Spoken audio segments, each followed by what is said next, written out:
बुलावा आया है माता नहीं, चलो बुलावा आया है, केजरीवाल को ईडी ने बुलाया है। नमस्कार, मैं बालकृष्ण और आप देख रहे हैं न्यूज आप तक 24 ऑफिशियल चैनल। आज बात करेंगे अरविंद केजरीवाल के बुलावे की। आखिर वो समय आ ही गया, कई दिनों से अटकलें लग रही थी कि केजरीवाल को ईडी बुलाएगी और जेल जाना पड़ेगा। घोटाला हुआ है तो जाना पड़ेगा। कल 2 नवंबर को ईडी ने समन किया है, अरविंद केजरीवाल को बुलाया है कुछ पूछताछ के लिए। इससे पहले आपको याद होगा, दर्शक बहुत जल्दी भूल जाते हैं, जद्दोजहद ही इतनी है संसार में, घर गृहस्थ के अलावा अपने काम धंधे जनता भूल जाती है, पुरानी बातों को भूल जाती है। सीबीआई ने जब अरविंद केजरीवाल के आवास पर छापा मारा था, रेड मारी थी, तो अरविंद केजरीवाल ने कहा कि कुछ नहीं मिला।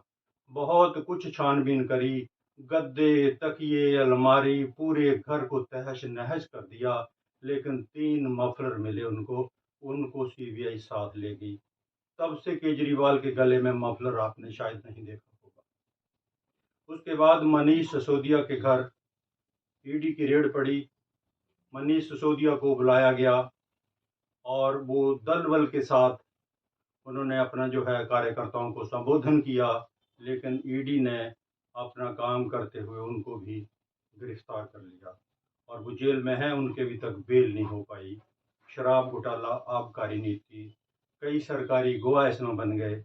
उसके बाद नंबर आया संजय सिंह का।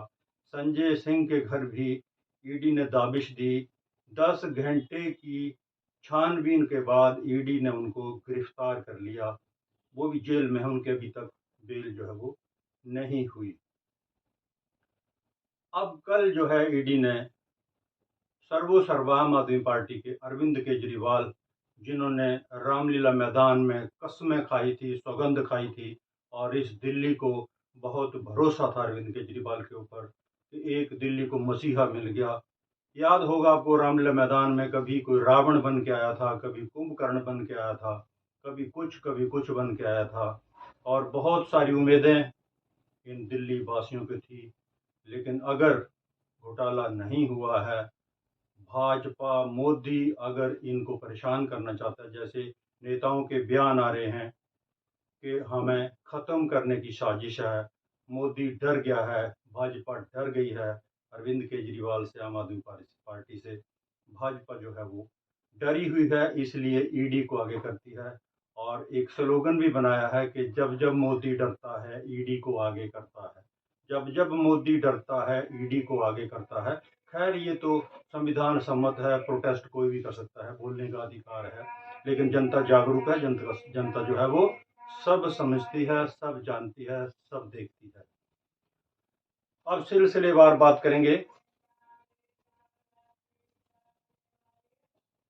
बड़े दुख की बात है कि आम आदमी पार्टी के सर्वोसर्वा और दिल्ली के मुख्यमंत्री अरविंद केजरीवाल को ईडी ने कल बुलाया है। इस बात का दुख है, और खुशी इस बात की है कि अगर पाक साफ हैं तो इंक्वायरी होने दो, सवाल के जवाब दो, सामना करो, पाक साफ निकलो, जनता के सामने निर्दोष साबित हो जाओ कि हमने कुछ किया नहीं था और देखो हम जो है हमारे साथ नाजायज किया, फिर पब्लिक आपके साथ है। अगर आप दोषी हैं तो जरूर सजा मिलेगी, भुगतान उसका देना पड़ेगा, करना पड़ेगा। जनता है, सब जानती है, कानून है, कानून अपना काम करेगा। सारे देश में चर्चा है आबकारी नीति की।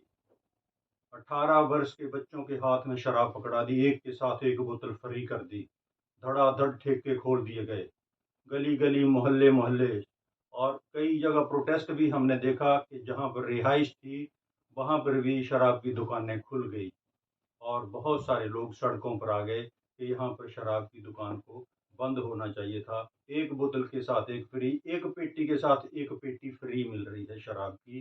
दिल्ली वाले शराब से शराबोर हो गए, शराबी बन गए। गली गली मोहल्ले मोहल्ले चर्चा होने लगी। शराब नीति की अच्छा था, वापस क्यों ली? बहुत बड़ा सवाल है। चलो अब आगे बात करते हैं। सीबीआई ने जब अरविंद केजरीवाल के यहाँ छापा मारा था तो वहां पर 3 मफलर मिले, शायद आपको याद होगा, अगर भूले नहीं होंगे तो सीबीआई उनको साथ लेगी। अन्यथा कुछ नहीं मिला अरविंद केजरीवाल के घर में, 3 मफलर के अलावा कुछ नहीं मिला। उसके बाद मनीष सिसोदिया के लॉकर, घर, बैंक सब जगह छानबीन की, लेकिन मनीष सिसोदिया ने मीडिया में कहा कि सिर्फ लॉकर के अंदर बच्चे का झुनझुना मिला। झुनझुना इतना कीमती था कि उसको लॉकर में रखना पड़ा। उसके बाद संजय सिंह के यहाँ कुछ नहीं मिला, लेकिन उनकी भी जमानत नहीं हुई, वो भी जेल में है। आज जो है मनीष सिसोदिया, संजय सिंह और जो स्वास्थ्य मंत्री थे, पीडब्ल्यूडी मंत्री सत्येंद्र जैन, वो भी ग्राउंड जो लेवल ग्राउंड बनाई है उन्होंने, मेडिकल ग्राउंड पे वो बाहर हैं। वो भी, उनको भी आप जेल में ही समझ लेंगे तो भी कोई अतिशयोक्ति नहीं होगी, कभी भी वो जा सकते हैं। 3 बड़े नेता जेल में हैं, चौथे की बारी है। अब जो है बात करेंगे केजरीवाल अगर जेल चले जाते हैं तो दिल्ली का मुख्यमंत्री कौन होगा? अंदर अंदर चर्चा चल रही है। हमारे सूत्रों ने बताया कि केजरीवाल के बाद मुख्यमंत्री कौन होगा दिल्ली का? क्या जेल से ही ये मुख्यमंत्री का पद जो है वो चलाएंगे, वहीं से ही दिल्ली को चलाएंगे? जैसे सत्येंद्र जैन ने काफी दिनों तक जो है वो इस्तीफा नहीं दिया और वहां से ही ये अपना जो है वो चलाते रहे मंत्री पद। क्या केजरीवाल भी उस राह पर चलेंगे या वो इस्तीफा दे देते हैं? अगर उनकी धर्मपत्नी सुनीता केजरीवाल जो राजनीति में सक्रिय है, वो अगर बनती है दिल्ली की मुख्यमंत्री अरविंद केजरीवाल के बाद, तो परिवारवाद की बात आ जाएगी। कांग्रेस को पानी पी पी कर कोसने वाले अरविंद केजरीवाल ने कहा था कि कांग्रेस परिवारवाद की पार्टी है। शीला दीक्षित ने ये किया, उसने वो किया, ये घोटाला किया, वो घोटाला किया, वो घोटाला किया। बहुत जल्दी ये खुद ही घोटालों में गिर गए। जरूरत है इनको पाक साफ निकलने की। अगर सुनीता केजरीवाल मुख्यमंत्री बनती है तो परिवारवाद की बात आएगी, अपोजिशन को मौका मिलता है बोलने का। नंबर 2, आतिशी को अगर मुख्यमंत्री बनाते हैं, आतिशी मार्लेना को मुख्यमंत्री बनाते हैं, तो बात ये आती है कि है तो विश्वास पात्र, लेकिन अगर वो केजरीवाल बाहर आ जाते हैं तो पद को नहीं छोड़ती है, तो भी जो है वो बात कुछ और बन जाएगी कि वो अपने पद को नहीं छोड़ रही है। हर कोई चाहता है कि मैं उसके कंधे पे बंदूक रख के ऊपर चला चला जाऊं। राजनीति चीज ही ऐसी है। अगर उसको बनाते हैं तो वो अगर बनी रहती है मुख्यमंत्री पद पे, उसको हटाया नहीं जा सकता, तो फिर केजरीवाल जी क्या करेंगे? ये भी एक बहुत बड़ा सवाल है। उसके बाद दूसरा नंबर आता है सौरभ भारद्वाज का। वहां भी वही बात आती है। जीतन राम मांझी को बिहार में नीतीश ने मुख्यमंत्री बनाया था, कहीं वही हालात दिल्ली के न बन जाएं। ये भी एक बहुत बड़ी बात है। जद्दोजहद अंदर चल रही है। हर कोई चाहता है कि मैं मुख्यमंत्री बनूं, हर कोई चाहता है कि मैं मुख्यमंत्री बनूं। अब देखना है कि आने वाले दिनों में क्या होता है। जनता सब देख रही है और अंदर अंदर ये बहुत सारी चर्चाएं चल रही हैं। कल मीडिया में मंत्री गोपाल राय जी ने कहा कि जो आग बुझ जाती है, राख उसमें से जो धधकती है उसके बाद, वो आम आदमी पार्टी है। और अंग्रेजों ने जब भारत देश आजाद हुआ तो बहुत सारे लोगों को जेलों में डाल दिया था। मैं मंत्री जी को ये कहना चाहता हूँ, अपने दर्शकों के माध्यम से ये कहना चाहता हूँ कि वो आज़ादी की लड़ाई थी, वो घोटाले की लड़ाई नहीं थी। वो आज़ादी की लड़ाई थी। आज़ादी की लड़ाई में जेलों में गए, लेकिन यहाँ चोरी हुई है, यहाँ घोटाला हुआ है, यहाँ अमानत में ख़यानत हुई है, यहाँ पर डकैती डाली गई है। ये वो बनता है, उसमें अगर जेल में जाते हैं और एक देश को आज़ाद कराने के जाते हैं, उसमें रात और दिन का फ़र्क है। अनर्गल बातें करने का कोई इसमें लाभ नहीं, जनता सब जानती है।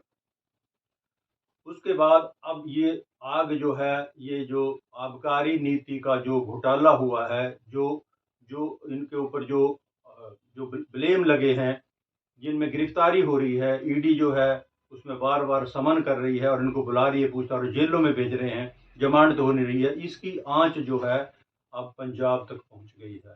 पंजाब में आम आदमी पार्टी के विधायक हैं मोहाली से, उनका नाम है, मोहाली से जो विधायक हैं उनका कुलवंत सिंह उनका नाम है। उनके आवास और उनका जो कार्यालय है उसमें मोहाली, अमृतसर और लुधियाना में जो ईडी की छापेमारी हुई है कल, और सुखबीर बादल ने कहा कि गहनता से जो है इसकी छानबीन होनी चाहिए। तो क्या दिल्ली घोटाले के तार पंजाब से भी जुड़े हैं?